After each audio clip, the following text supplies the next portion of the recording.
толкова красива отдалеч, а тъй непоносима отблизко.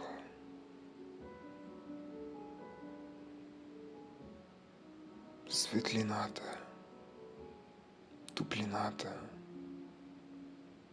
на огъня Божий.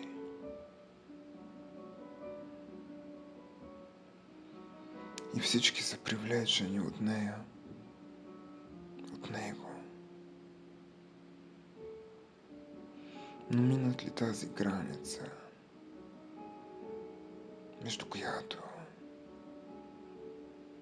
от едната страна тя стопля, а от другата прогаря.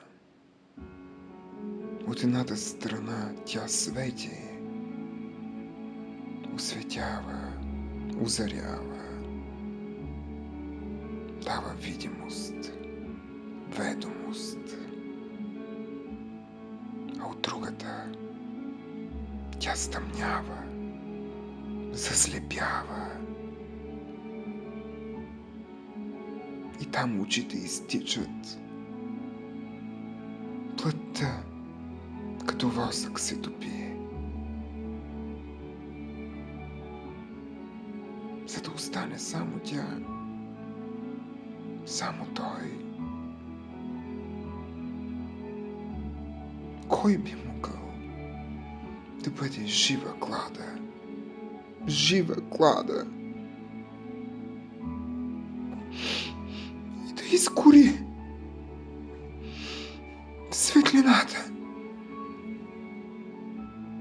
сред огньовете, посред пламъците на истината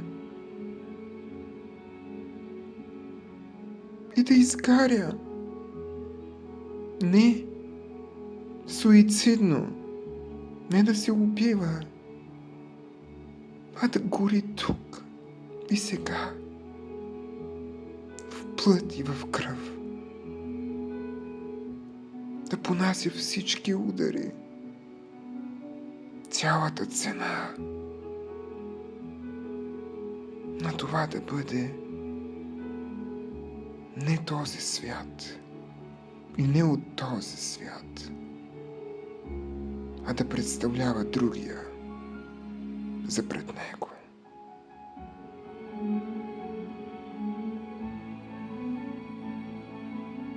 Кой би горял в тия пламъци? Кой би изгорял в тях?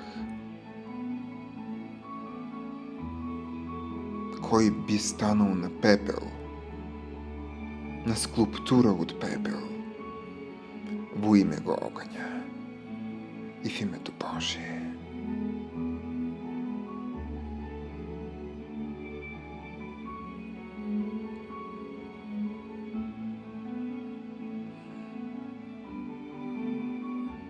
Не, вие оставате от другата страна на границата, където той само топли и свети.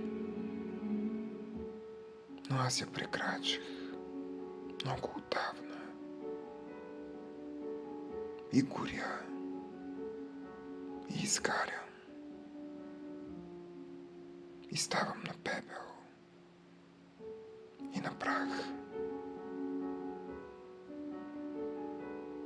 и още приживе.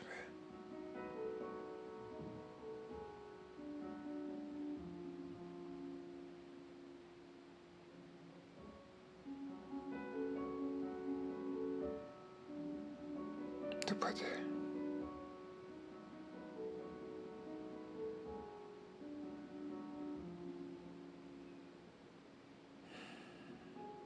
Неговата, а не моята воля. А щом такава е неговата, то ще речеш такава. Искам или не, е и моята воля.